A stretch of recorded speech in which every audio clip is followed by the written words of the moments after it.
everyone. This is Shane Kanto, your Wasteland reviewer, and welcome to the Wasteland Watchlist here on the SPDM Crew Podcasting Network. And this is my weekly show where a guest and I play some movie roulette and randomly select a movie off my enormous movie watch list, and it could be basically anything. And we certainly found a crazy little animated short film to be talking about for this episode, Strange Invaders. But joining me is David Knight. Thank you so much for taking the time. Thank you, sir. Thanks for having me on. I appreciate it. Absolutely. And before we jump into talking about this interesting little short, do you have anything that you'd like to plug to the audience? Right now, honestly, I'm just kind of chilling and talking to you about movies. I am an aspiring actor and I'm working on a few short films with the UNC School of the Arts in Winston-Salem.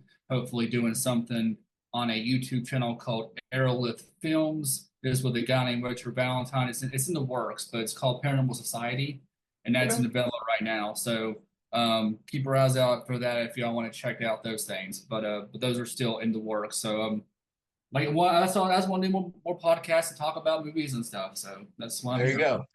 So things to look forward to. But let's jump into Strange Invaders here. Our synopsis: Roger and Doris are a childless couple who get more than they bargained for when a strange child appears at their door one day. And a little bit of background: this wound up being released in 2002. I guess ran festivals in like 2001. Is an 8-minute short directed by Cordell Barker.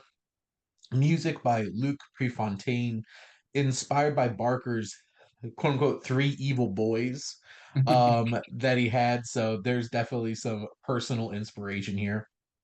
And this was his second short film, and both of them were nominated for Academy Awards. So Hmm. how this one wound up on my watch list is I basically put every single film nominated for an Oscar on there one time.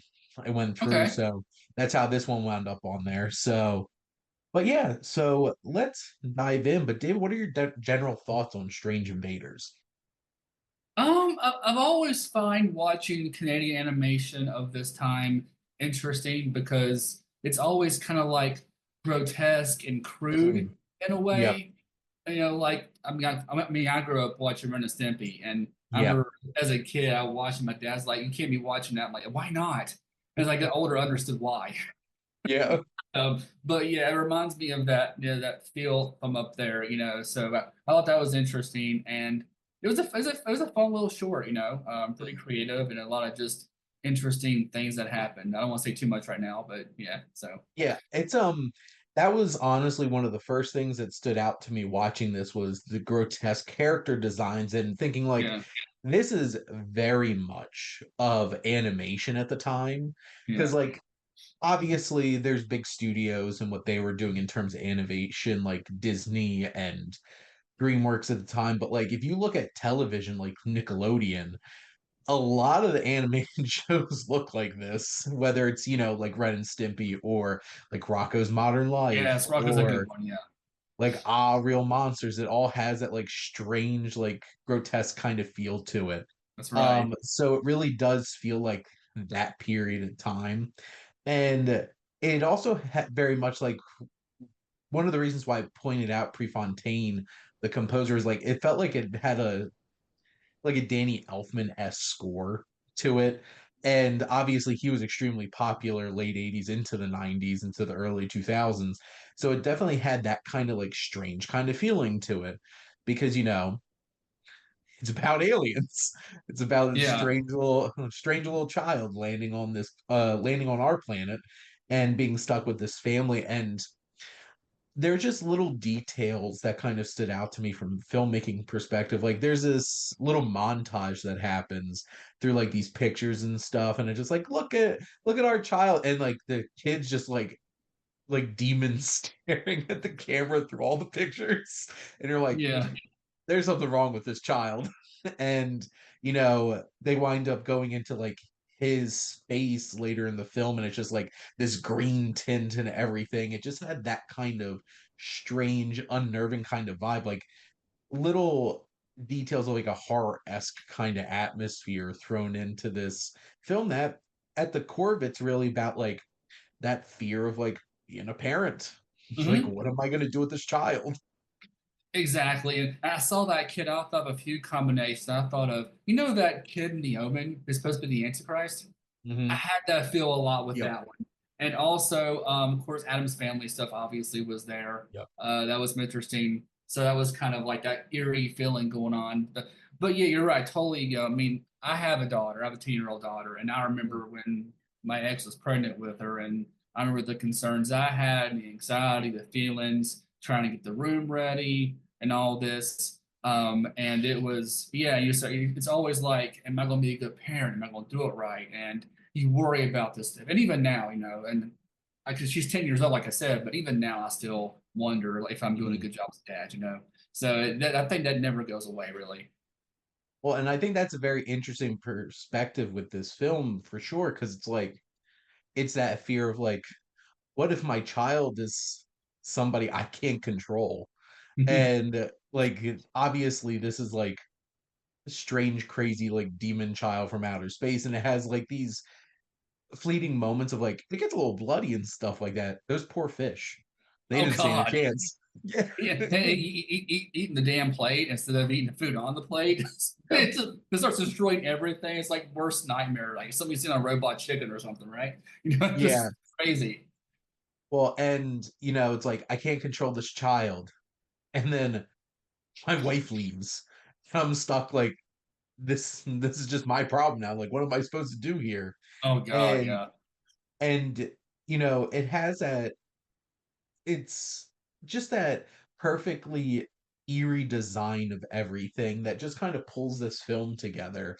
And, for 8 minutes, it keeps your attention. It has a Mhm. fast pace to it. It's interesting to look at.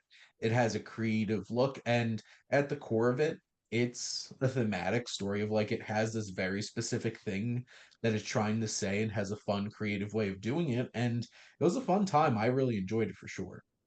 Yeah, it was fun, a little short, and that dad, right? I see a lot of myself in that dad because he's nerdy, a little socially Mhm. awkward, doesn't Mhm. pick up on cues, right?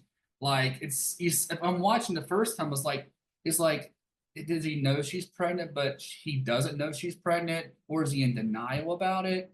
Mhm. It's not very clear. And then, of course, at the end, a little spoiler to everybody, at the end, he finds out, he sees baby books. So, whoa, wait a minute. But, even after that nightmare, he's still happy, you know. Yep. Well, yeah, and I think that's the important thing. It's like it's okay to be afraid of the unknown. It's like this is a whole new world you're about to open up. But at the end of the day, it's just like I'm here. I'm happy about it, and we're gonna do our best. And that's the best we could all do, right? So, Yeah, yeah, exactly. Another point that I noticed, of course, they really emphasize the point that everyone has kids except them. Everybody has like not one, if not nine kids. It's like yeah. it's like it's like being a Mormon in Utah, right? So it's like Yep. all this stuff going on, and they're like, "Oh, we can't have any kids." And of course, my ex and I kind of struggle too because she has polycystic ovary syndrome, which affects the Mhm. cycle and makes regular cycles and stuff like that throw them off of pregnancy. So she had to get to a doctor, get shots, and all that stuff. So we tried for a couple of years before we finally had ours. But Yeah. so again, I guess to kind of see that concern too. It makes you wonder, like, how long had they been trying to have kids? Is this something Mhm. they've been trying for a while, or So I think about that from my personal point of view. Well, and I think that's an interesting point too, because it's like life's so interesting in that way because there's some people that like really want to have kids and have to try so damn hard for to make it work. Yeah. And then there's people that are like, can you like stay off of each other? And just like breeding rabbits. And I have more kids than they know what to do with. But it's just that kind of experience. And for a film that's 8 minutes, strange little animated film about, alien child, it Mhm.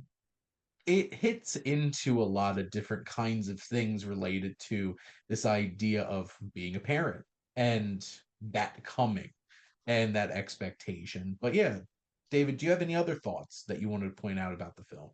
One little funny thing, that poor dog. That poor dog. Just that baby came along. They said pretty much "fuck you" to the dog, and then just I don't think I said "no, I'm sorry," but It's all just said good. F you to the dog and just kicked it outside. The dog's like, oh my God. Because our little dogs got jealous of the baby too. So Yeah. that's also, again, all this is so accurate. It's amazing how real life accurate it is. Well, and even just like the little poster that they have of the film on IMDb is the poor dog like shivering out in the snow. Yeah, that Um, poor thing. with like the baby silhouette in the light of the doorway, and it's just like that really encompasses, I guess that kind of gives the vibe that like the main conflicts between the dog and the child, but it is a part of the story, and that's always a big thing. Like my wife and I would like to have kids. We have three cats right now. We Oh don't know yeah. how that baby's going to react to having three cats around, stuff like that, and that's going to Or be a even fun thing better, to how find three out. cats can relate to having a kid around. I know you're a cat person, so I don't want to offend, but I always joke around and say there's a reason that cats rule the underworld in Egypt. Always say they're kind of evil creatures, but I'm not a cat person, so Oh well, here's the thing. They're cute. That's why they could get away with it. Because all three of ours are cute, and they get away with a lot of stuff. oh, And I'm now sure. I'm pretty sure they're pretty evil, each of them, on some level, and they Yeah, don't like each yeah. other. But yeah, Mm. so this is a fun film. The nice thing about like an animated short film like this, it's on YouTube, so you could go check it out. It's Yeah. 8 minutes, an enjoyable little film. But David, I appreciate you coming on and chatting about Strange Invaders with me. Yeah, man, thanks for having me on. This was fun, and hopefully we can do it again. Absolutely. And thank all of you for listening. Make sure to like, comment, and share on this episode. What are some of your favorite animated short films like you enjoy going back to? And make sure to follow or subscribe wherever you listen to your podcast. The SPM Crew Podcasting Network is ever expanding. If you're interested in being a guest on one of our shows, or you have an idea for your own podcast, make sure to reach out and see what we can make happen. And if you like our logo, make sure to check out High Flyer Creative for all your digital marketing needs. But most importantly, thank you as always for tuning in and supporting the Wasteland Watchlist here on the SPM Crew Podcasting Network.